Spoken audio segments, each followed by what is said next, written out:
Welcome to the PressStart Podcast. I'm your host, Reefly, and this is the first PressStart Podcast. It's just something I want to start doing now. It's for now until maybe I can find other people to join me. It's just going to be me talking about this week in gaming. So I decided to press start. I don't know why. It's still a working title, but I think Press Start is a pretty decent name. Feel free below to suggest, some titles for the podcast. I'm always open. If I find one that I really like, maybe I'll change it.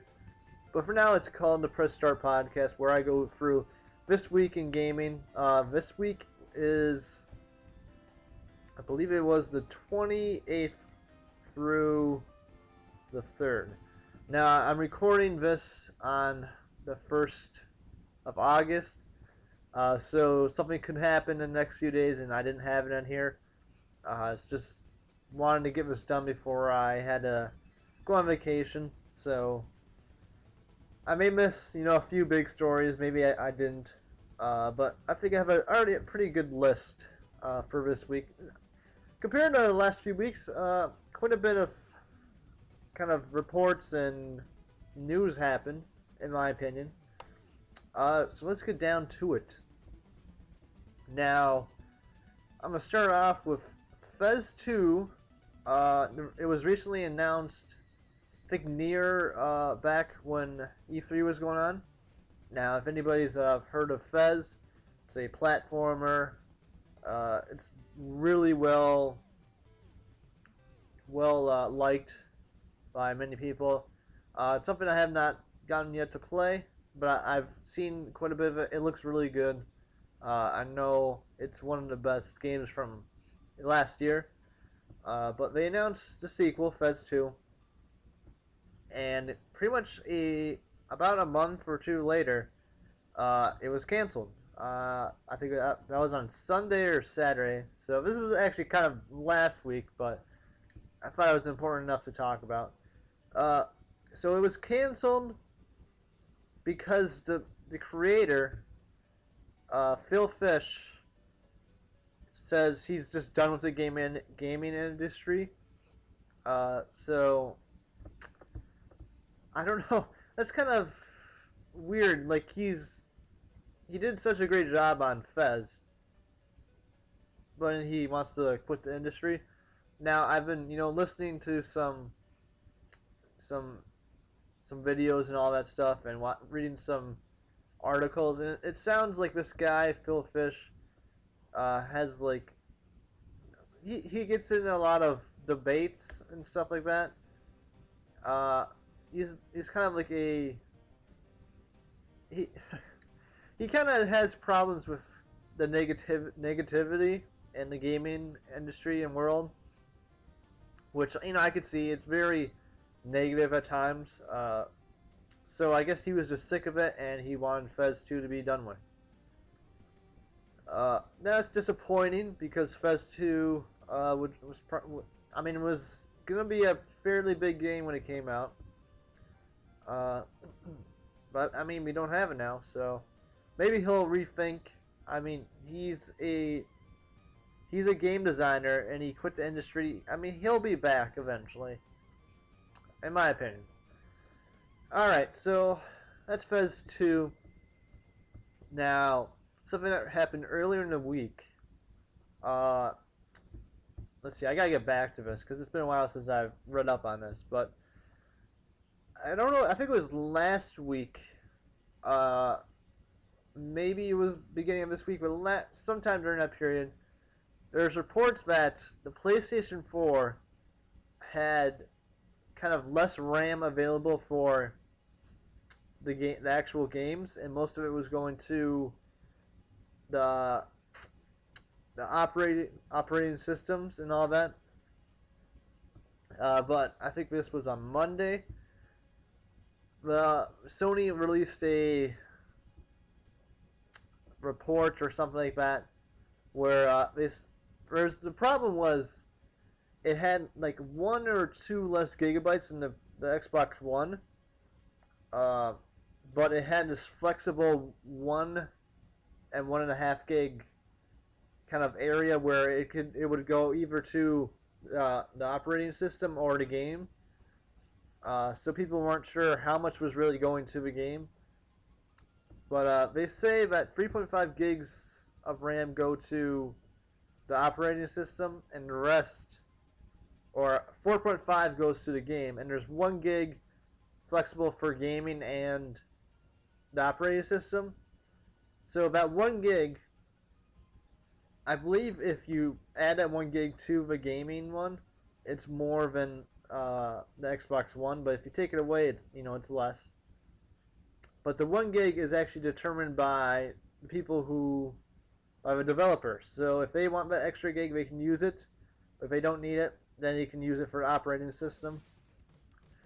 So some rare kind of negativity with Sony at the moment. I mean, Xbox One's been getting pounded all day long.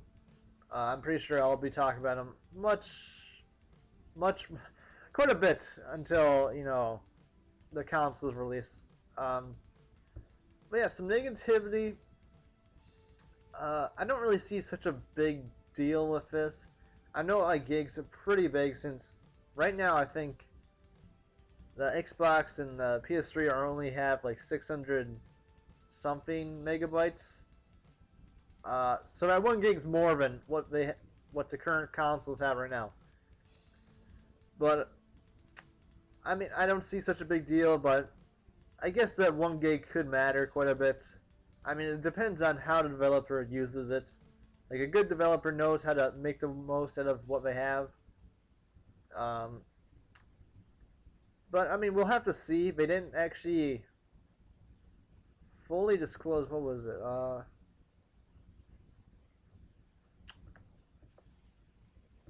Whatever. I mean, like, we'll have to see. I mean, the Xbox One might have the longer life because it does have the cloud and all of that. But, I mean, we'll have to see until we get the consoles. But for now, I don't see it as too big of a deal. It's just something that I guess people are obsessed with, the insides of the consoles are worried about. But for now, I'm not too worried. Okay, so next, I think this was on Tuesday, I think this was Wednesday. Bioshock Infinite released 2 DLCs. Yeah, let me see if I can't find the other one. The first one, I don't think much people... It's like some kind of arena mode. It was just released all of a sudden. I didn't pick it up, but it sounds okay. But the big one was, they announced, pretty much, it's the big DLC that you're getting with that game, is Burial at Sea. Now, with the Burial at Sea DLC, it's going to be a 2-parter, and it's going to take place in Rapture. So we're going back to the first 2 Bioshock games, and the weird thing is that Booker and Elizabeth are still the main characters, but they're in an alternate universe kind of thing. Like, if you beat Bioshock Infinite, spoilers, it kind of makes sense that they could do this. But yeah, so it's an alternate universe where Booker and Elizabeth are part of Rapture. I think this is before the fall of it. So Booker is a detective kind of person, and Elizabeth is somebody who needs help. Now, the first part will have you play as Booker, and from what I read, there's no gunplay. It's just gonna be all solving puzzles and doing detective work. And the second part, which we did not talk too much about, I said that really weird. I don't know what. I'll quit rambling. Okay. Second part is going to be you playing as Elizabeth, and I think that's all they mentioned. unless I didn't read too much on that. Um, so my opinions, I I don't know what to think of this, to be honest. The I'm excited for DLC for the game, but I'm not excited to go back to Rapture. Um, I'm one of the very minor. I'm in the very my own. I cannot say it. I hit my nose earlier, so I may have like plugged myself up a little bit, so maybe that's why I can't speak too much. But I'm in the minority. I did not really love Bioshock, the first one. I thought it was a good game, not a great game. Um, so and I didn't like I thought Rapture was okay, but not spectacular. I thought just felt really contained and not free. Like there's all this stuff you could explore, but you couldn't because you're stuck inside the place. But I'm definitely on board with the kind of the noir feel to it. Uh, I like how you're gonna be a detective kind of Booker for the first half, which is gonna be bring some interesting gameplay. Because I know a lot of people weren't fond of the gameplay in Bioshock Infinite. I personally really liked it, so I don't know why everybody's hating on it. But I thought it was decent. But I kind of like I've always liked the detective kind of stuff because not many games do it, and if they try doing it, it's usually not good.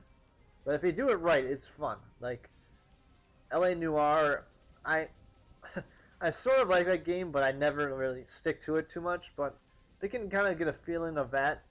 That'd be cool. Just a lot of storytelling, which they're great at. Ken Levine and Irrational Games. It could be interesting. I personally would have liked like more stuff involving Colombia because I love that setting. There's so much about that city that could have been talked about. Like maybe some DLC they could have done with Daisy Fitzroy before or I guess during when she killed the Empress not the Empress. What am I talking about? The killed Comstock's wife. You could have done that. You could have done Slate. I believe that's Cornelius Slate. You could have done some stuff on him. I mean, I would have liked more on Columbia, but I do sort of like in some ways what they're doing with the DLC.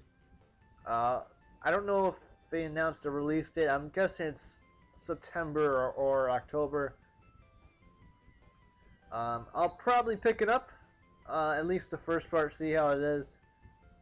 But yeah, for now, I'll look forward to it because Bioshock Infinite I really loved. Probably my game of the year so far, just because I haven't played The Last of Us. So yeah, definitely my game of the year. But I played, so yeah, I'm looking forward to that.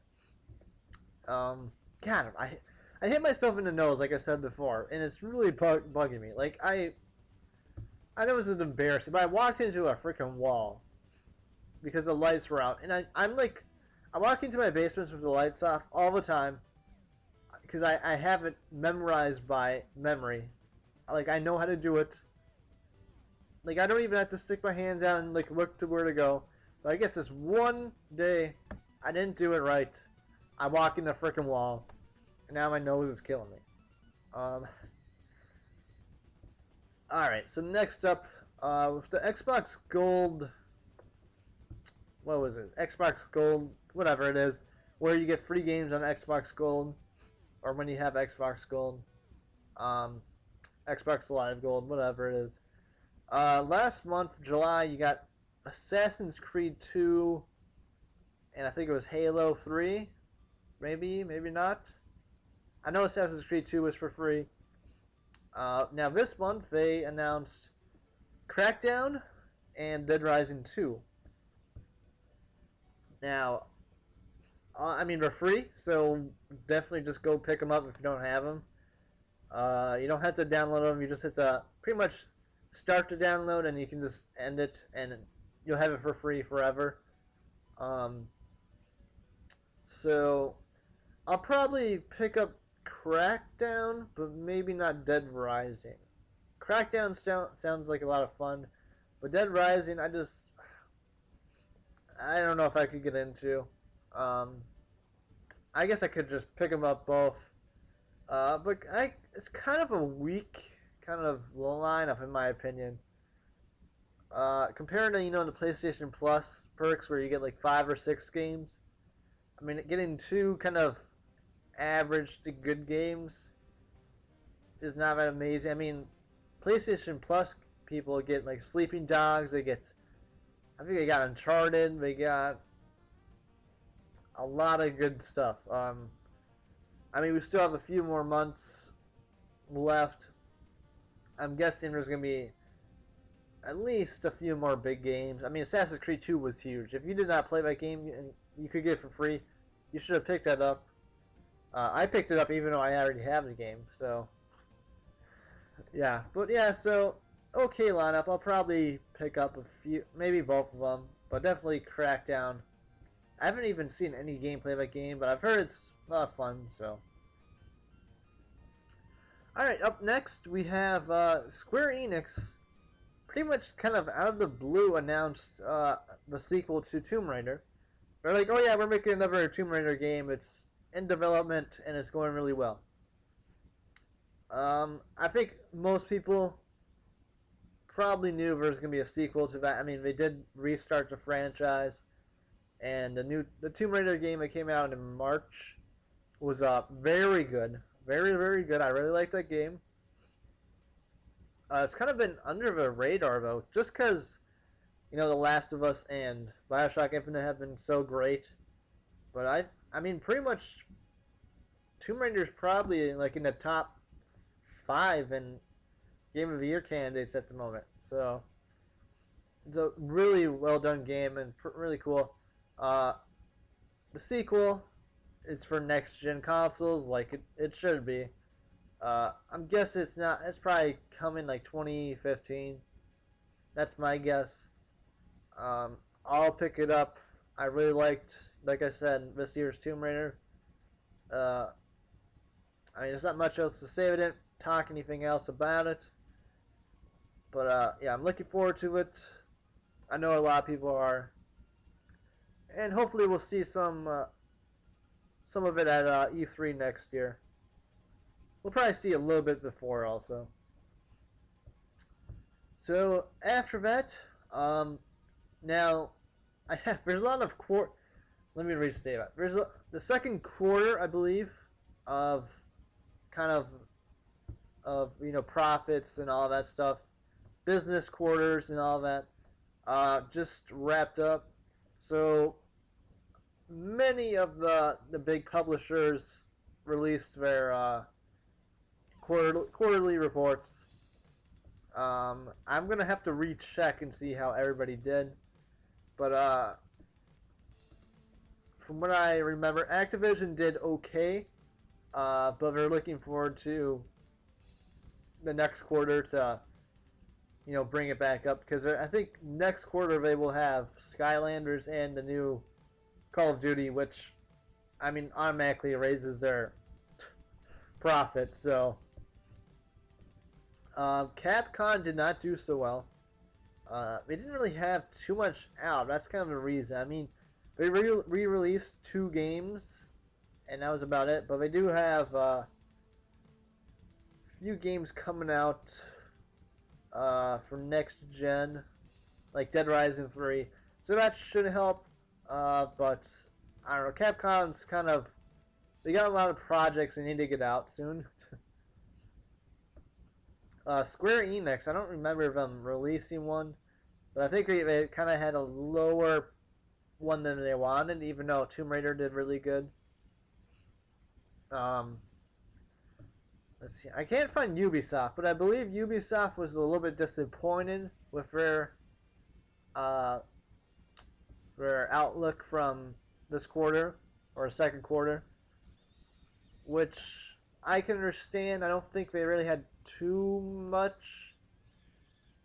many big games come out. I mean, they had kind of a standalone like Call of Juarez Gunslinger and Far Cry 3, Blood Dragon. Those were pretty big. They sold well, but they didn't really have the big AAA game because Rayman Legends went on to September.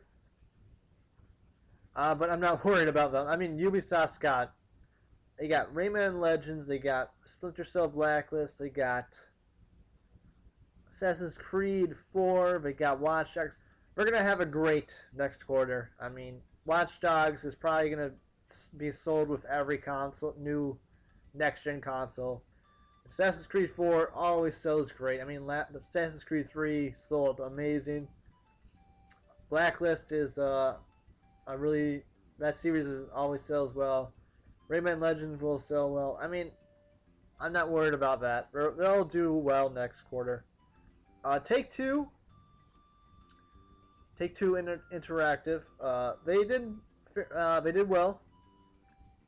This is all come from what I remember reading, so I don't have the specific, like how many millions or billions, but they did well. Strange enough, though, they did not include Bioshock Infinite in the report, from what I read. Which is weird, because that game sold extremely well. So maybe something happened that they didn't want to get released? I don't know. But from what they had a pretty good first or second quarter. And we're gonna do great next quarter. I mean, Grand Theft Auto 5 comes out. We got NBA 2K. That series always sells great because it's a great sports game. But yeah, pretty much if you got NBA and Grand Theft Auto 5, you're gonna do okay. Grand Theft Auto 5 is probably gonna be one of the best-selling games, probably of this generation, even though it's at the end of the generation. So yeah, don't worry. They're doing perfectly fine. Activision. Did I talk about Activision? Yeah, I did. Sony, I think, released one also. They did okay also. They had low hardware sales, but really good software sales. Most of that is due to The Last of Us. Hardware sales make sense. It's near the end of the generation. I guess that's not good for the PS Vita though, because that's not selling. But Sony's doing okay. They're gonna have next quarter is gonna be really good for them, or should be. I mean, next gen consoles come out, you should be okay, unless the production costs are too much or something like that. They'll be okay. Nintendo released one also, but I did not go through that. Because we all know it's disappointing. I mean, Wii U has nothing. But they do have some games coming out next quarter. So they should, do better. And I don't think Xbox released one. Which is good, or I think it's bad. Or I just didn't see any. So, yeah, we'll have to see. I mean, most of these developers, fall is really where all the big games come, so I don't think any of us are really too worried about them. They'll do well next quarter. Next up, Batman Arkham Origins.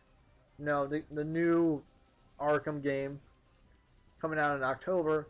They recently released a multiplayer trailer for that game, which I don't know if they announced they had multiplayer before or not, but I did not know they had multiplayer. So when I heard that, I'm like, oh, this doesn't sound good at all. Adding multiplayer to Batman, it doesn't make much sense in my opinion. But I watched a video and I read up on it. It's 3 versus 3 versus 2, where you either are part of a Joker gang or a Bane gang, or you're Batman and Robin. It seems like a cool idea. The point of the game, I guess, is to get the most territory you can, And for Batman and Robin, you get to put fear into your enemies. The funny thing is, like, nobody's gonna want to play as Joker or Bane's guys. You just want to play as Batman. And even if you get Robin, you'll be like, oh man, I want to be Batman. Like, that's my opinion. I mean, I just want to play as Batman. But it looked okay. I mean, I'm not really too much of a big multiplayer guy. I mean, I do play the Call of Duties and all that. But I mean, we'll have to see. I think it looks like it could be fun. So if they keep it, balanced and not have, one gang or Batman and Robin be too powerful, it should work out. And hopefully they have more than one mode in that game. Next up, Xbox One has a reputation system now, which, Microsoft really wants to get rid of cheats and jerks. If anybody's been online, it's just a bunch of... Most of the time, it's a lot of people just trying to be annoying and be d-bags. But with their new reputation system, it is you get a score depending on colors, and it's green, yellow, red. You guys can guess which one's the bad one. So depending on, it's all part of an algorithm. Like, they have an algorithm for each person that, it's hard to describe, but for each kind of report you get, it's like part of an algorithm that goes into your reputation. And depending on how long a person plays with you, it can affect the algorithm more.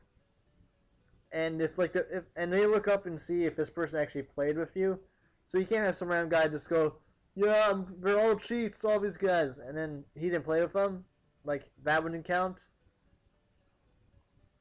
So if this algorithm works like it's supposed to, it'll keep all of the jerks and the cheaters out of games, really.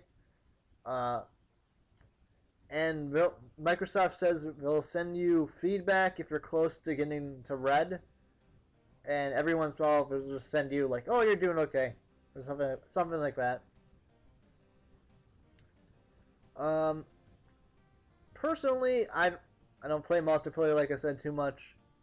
Now, I have to be honest, I have tried being a kind of a jerk on multiplayer before, where I just throw grenades to kill my own teammates, but that's kind of for my own personal enjoyment. I don't think I've ever been written up, but I guess if you play online a lot, you do encounter a lot of people like that. So if it doesn't get abused and if this algorithm works, then I don't see a problem with it. But if like you just randomly start getting a bad reputation even though you're not doing anything, I think it's, like I said, as long as it works, I like this idea. Kind of keep it clean and kind of get people back onto multiplayer. Like, some people probably quit because it's just too negative. Sort of like comments now. Like, they should have that kind of system where if you have a negative comment, you get part of an algorithm. You do that and that and that. But yeah, I like that idea. I don't know if Sony has one yet, but I'm guessing they'll put out some information soon. But Xbox One's been trying to fix her reputation. Like I said, I like that idea. It's not a bad thing for them. It's probably a good thing. But yeah, so good for Microsoft trying to help people enjoy games more. So next up we have the Elder Scrolls Anthology Collection. I believe it's $80. You get...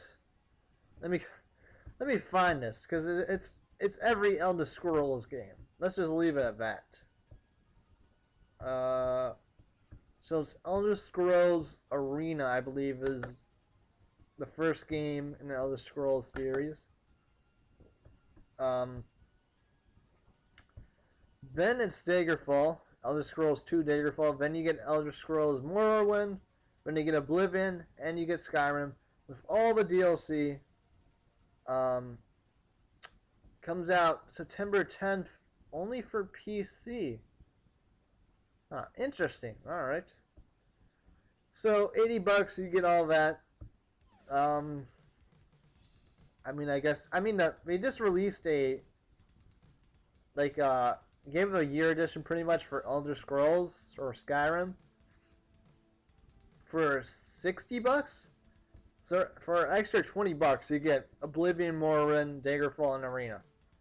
That doesn't sound like a bad thing to me.